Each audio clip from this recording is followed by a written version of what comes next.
L'essentiel de l'actualité avec Lionel Durel. Bonjour à tous, tout de suite votre journal de 13h en ce mardi 7 mai 2019 avec l'ensemble de la rédaction de 24matin.fr. Les Britanniques attendent aujourd'hui impatiemment de découvrir le visage et le prénom de l'enfant du duc et de la duchesse de Sussex, né hier. Lundi, sourire aux lèvres, le prince Harry a annoncé la naissance de son fils aux caméras de télévision réunies devant le château de Windsor, à une quarantaine de kilomètres à l'ouest de Londres. Mais à ce jour, aucune image du nourrisson et de sa mère n'a encore filtré et le mystère demeure sur le nom donné à l'enfant et le lieu de l'accouchement. Lors de sa conférence de presse, le prince Harry a promis de présenter son nouveau-né, probablement mercredi, et a affirmé que Meghan et lui réfléchissaient encore à des prénoms. Suicide à France Télécom. Après 10 ans d'attente, l'émotion au premier jour d'un procès inédit. L'attente de parler, de comprendre est forte, le tribunal le sait. 10 ans après la vague de suicides à France Télécom, le procès de l'entreprise et de ses ex-dirigeants, dont son ancien patron Didier Lombard, jugé pour harcèlement moral, s'est ouvert hier devant le tribunal correctionnel de Paris. Le tribunal veut comprendre le fonctionnement d'une entreprise qui, à l'époque, en France, comptait près de 100 000 salariés et comprendre pourquoi certains salariés se sont suicidés en laissant des mots contre leurs employeurs, a précisé la magistrate face à une salle comble. À un moment donné, il ne suffit pas d'en parler, il faut agir, a estimé aujourd'hui Yannick Jadot, tête de liste Europe Écologie Les Verts pour les européennes, après les annonces d'Emmanuel Macron pour la biodiversité, tandis que le député Mathieu Orphelin, ex La République En Marche, souhaite des mesures gouvernementales urgentes et radicales.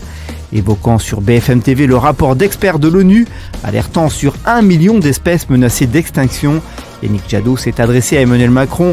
Le président de la République n'est pas à la hauteur de l'enjeu, alors que l'alarme a sonné de manière extraordinaire hier. Le chef de l'État n'a engagé aucune mesure concrète, a-t-il estimé après les récentes annonces sur le sujet du président de la République. Tuberculose, l'augmentation des cas en Ile-de-France est surveillée de près après une hausse de 10% des cas signalés entre 2015 et 2017.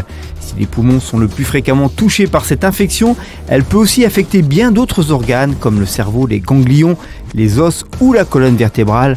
Dans le monde, l'OMS dénombrait en 2017 10 millions de nouveaux cas, accompagnés de plus d'1,6 million de décès. Pour la France, les chiffres tournent autour de 5 à 6 000 nouveaux cas chaque année, avec un taux de décès de 2 à 3%. En bref, et dans le reste de l'actualité, Nathalie Loiseau, tête de liste de La République En Marche pour les élections européennes, bat de l'aile et semble très mal démarrer cette campagne européenne, à tel point qu'Édouard Philippe et Emmanuel Macron et l'ensemble des ministres sont obligés de venir à son chevet et à son secours, a cinglé ce jour son concurrent à ce scrutin pour le Rassemblement National, Jordan Bardella.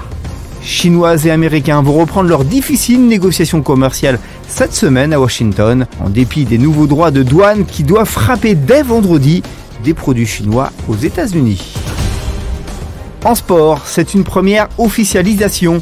Avant de devenir le futur sélectionneur du 15 de France, Fabien Galtier sera d'abord l'adjoint de l'actuel, Jacques Brunel, jusqu'à la Coupe du Monde à l'automne. Une nomination qui va changer la physionomie du groupe et la préparation physique. Officiellement, Galtier apportera donc sa vision et s'occupera surtout de l'animation collective. Incapable de décrocher une qualification européenne, l'Olympique de Marseille risque de vivre un été particulièrement agité, avec notamment le possible départ de Florian Thauvin, puisque l'Atlético de Madrid aurait fait une offre de 50 millions d'euros pour s'attacher les services de l'international français.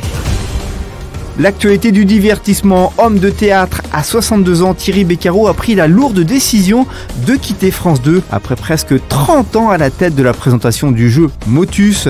Mais il ne ferme pas la porte à un retour télé. À nos confrères du Parisien, Thierry Beccaro a donné les explications à ce départ. Ce n'est pas facile comme décision, il faut un peu de courage et de la lucidité. Il y a un an, à l'été 2018, j'ai senti que mon aventure avec France Télévisions arrivait à sa fin, alors que le programme marche toujours aussi bien, mais je ne voulais pas devenir le vieux présentateur de Motus. C'est ma propre décision. Je sentais bien que je faisais souvent les mêmes blagues, qu'il était difficile, après 29 ans, de se renouveler, a expliqué le célèbre animateur. Voici votre page météo. Quel temps fera-t-il mercredi matin? Le temps sera agité avec des pluies sur l'ensemble de la France. Le vent soufflera fort jusqu'à 80 km/h sur les côtes de la Manche. L'après-midi, persistance d'un temps très agité avec des pluies et des averses sur l'ensemble de la France. Attention au vent qui se renforcera dans le nord-ouest. Pour ce qui est des températures, vous aurez mercredi matin de 8 degrés à Charleville-Mézières, à 17 degrés pour Biarritz, 9 à Strasbourg, 10 à Paris et Dijon, 11 à Rennes, 13 à Toulouse et Marseille. Merci d'avoir suivi ce Flash Info. La suite de l'actualité, elle prend le relais sur 24matin.fr et sur nos différents réseaux sociaux. On se retrouve dès 20h pour un résumé de l'actualité sur notre site. Bon mardi à tous, à jeudi 13h pour un nouveau point sur l'actu.